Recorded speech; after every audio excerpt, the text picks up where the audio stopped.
Hello दोस्तों, welcome to Priyanshu की कहानी। और ना ही तो मैं अभी गुड मॉर्निंग बोल सकती हूँ, ना ही गुड नाइट, बिकॉज़ अभी बज रहे हैं रात के 2 और मैं निकल रही हूँ एयरपोर्ट।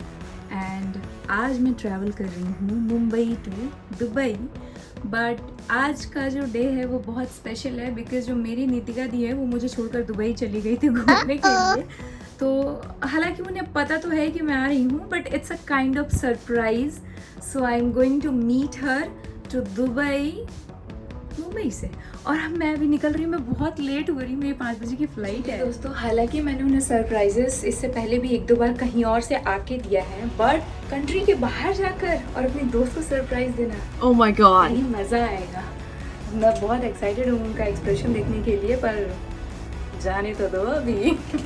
मुझे लग रहा है इतनी रात को आत्माओं की तरह मैं भटक रही हूँ, पर कोई ऑप्शन नहीं है क्योंकि जाना है एयरपोर्ट। तो निकल चुकी हूँ मैं और पूरा खाली रास्ता है। सुबह के 5 बजे वैसे भी कौन आएगा।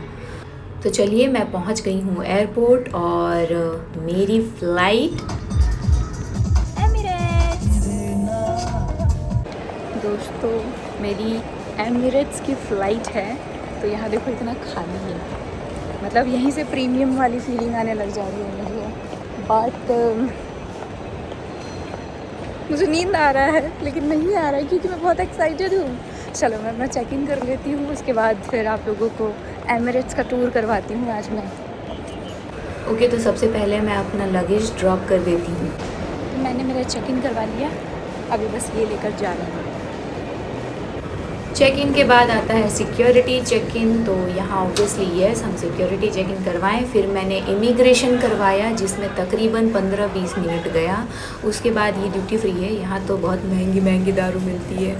मैं लॉन्ज में गई, थोड़ी देर कॉफ़ी पी ताकि मेरी नींद उड़ जाए, हल्का सा ब्रेकफास्ट किया, थोड़ा सा मी टाइम एंजॉय की और उसके बाद फिर मेरी फ़्लाइट की टाइम हो गई थी। तो मैं निकली अपने गेट की तरफ, और जब मैं गेट की तरफ गई तो मैंने क्या देखा, ये इतना भीड़ और फ्लाइट 1.5 घंटे लेट। ये दीदी मुंह खोल के सो रही थी मेरे सामने। 1.5 घंटे बाद फाइनली हमारी बारी आई, हमने बस लिया और हम पहुंचे फ्लाइट के अंदर। लेकिन मैं बहुत दुखी हो गई थी यार, इतना सुबह सुबह, एक तो आप नींद में हूँ, ऊपर से इतना लेट फ्लाइट आ रहा है। इतना स्लो प्रोसेस होता है समटाइम्स फ़्लाइट का कि ऐसा मन होता है कि यार अगर इंडिया से दुबई के लिए ट्रेन ही होती ना तो मैं ट्रेन में चली जाती। इतना स्लो प्रोसेस था इन लोगों का।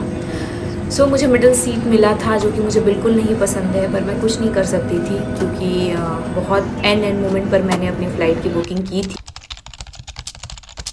महादेव की कृपा से मैं दुबई लैंड कर चुकी हूँ, लेकिन यहाँ हमारी नज़रों के सामने से ये बस चली गई और इसके बाद तकरीबन आधे से 1 घंटे तक इन लोगों ने स्टेयर्स के ऊपर ही खड़ा रखा था हम सारे पैसेंजर्स को। लाइक सीरियसली, इतना घटिया सर्विस मैंने एमिरेट्स की पहली बार देखी है। पता नहीं क्यों ये आज ही होना था या ऐसे हो गया। ये टकलू भैया को मैंने पूछा भी कि how much time it will take, ma'am please wait, ma'am please wait, ऐसे ही बोले जा रहा था। और हमारे पास कोई ऑप्शन है नहीं, मेरी कंट्री होती तो मैं धो देती। तो तकरीबन आधे घंटे वेट करने के बाद हम फाइनली अपने बैगेज बेल्ट पर जा रहे थे। उससे पहले हमें इमिग्रेशन करना पड़ता है क्योंकि मैं दुबई पहले भी आ चुकी हूँ। तो मैं सिर्फ यहाँ जाकर अपना पासपोर्ट स्कैन करती हूँ और फिर मेरा इमिग्रेशन हो जाता है। जो फर्स्ट टाइम दुबई आता है उन्हें लाइन लगाना पड़ता है, पर मुझे नहीं लगाना था गाइस। मेरी भी शक्ल देख लो, थोड़ी मैं थक गई हूँ। ओके, सो ये मैंने अपना पासपोर्ट स्कैन किया, यहाँ मेरा चेहरा आ गया और ऐसे थोड़ी देर के बाद गेट ओपन हो जाता है और हम चले जाएंगे अपने बैगेज बेल्ट की तरफ। उससे पहले मैं वॉशरूम गई थी फ्रेश होने, बहुत लेट हो गया था यार पहुँचने में। ये है बैगेज बेल्ट और बहुत सुंदर है वैसे दुबई एयरपोर्ट। मुझे मुंबई के बाद अगर कोई एयरपोर्ट अच्छा लगता है तो वो दुबई का एयरपोर्ट है, तो ये बहुत प्यारा लगता है मुझे। एंड यस दोस्तों, हमेशा की तरह मेरा बैग लेट है। पता नहीं मेरे बैग को मुझसे प्यार ही नहीं है, शायद वो आता ही नहीं है कभी जल्दी। वंस इन अ वाइल कभी किसी ज़माने में आ गया होगा तो आ गया होगा। पर मैं अपना बैग ली और फिर मैं बड़ी बाहर ऊबर बुक किया था मैंने। मुझे दुबई का सब पता है, मैं इतना घूम चुकी हूँ यहाँ कि I know every single thing about this place.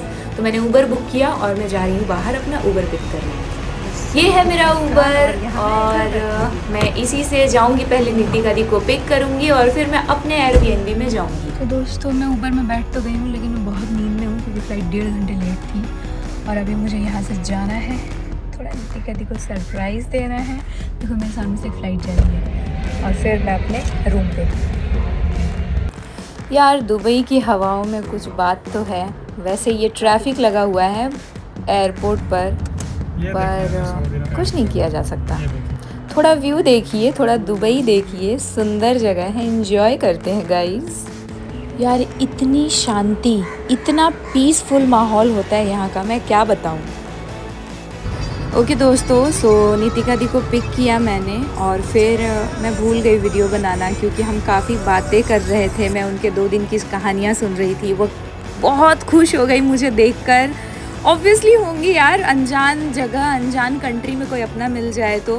फिर मैं उन्हें लेकर गई जहाँ मैंने अपना एयरबीएनबी किया था। हम दोनों यहाँ रहने वाले हैं इस जगह पर आने वाले 2 दिन। कौन मिलने आया गाइस? देखो कौन है यहाँ पे। कौन मिलने आया गाइस? देख रहे हैं, दुबई मिलने आ गए। इसको इतनी याद आ रही थी मेरी। इतनी Oh my God. मैं रह नहीं पाई। मैं वैसे कल वापस जा रही हूँ, फिर भी ये आज आ गए। कोई बात नहीं, कल का कैंसिल करवा देंगे। एक दिन तो हम इंटरनेशनल ट्रिप पे आ गए हैं। सही बात है, आ गए। कहाँ रहे हो? यस, और आज मुझे ये घुमाएगी, आज भी और कल भी। 2 दिन है तुम्हारे पास। फिलहाल सो लूं, मैं नींद नहीं। छोड़ दो 2 दिन, कल मैं जा रही हूँ, उसके बाद सोना। नहीं, उसके बाद फिर मैं अकेले घूमूंगी। जैसे आप इतने दिन से अकेले घूम रहे हो ना, फिर मैं अकेले घूमूंगी। 2 दिन तुम मुझे घुमा रही हो बस। घूम लिए, चलो आओ गाइस, और ये व्यू देखिए, जाओ व्यू देखो।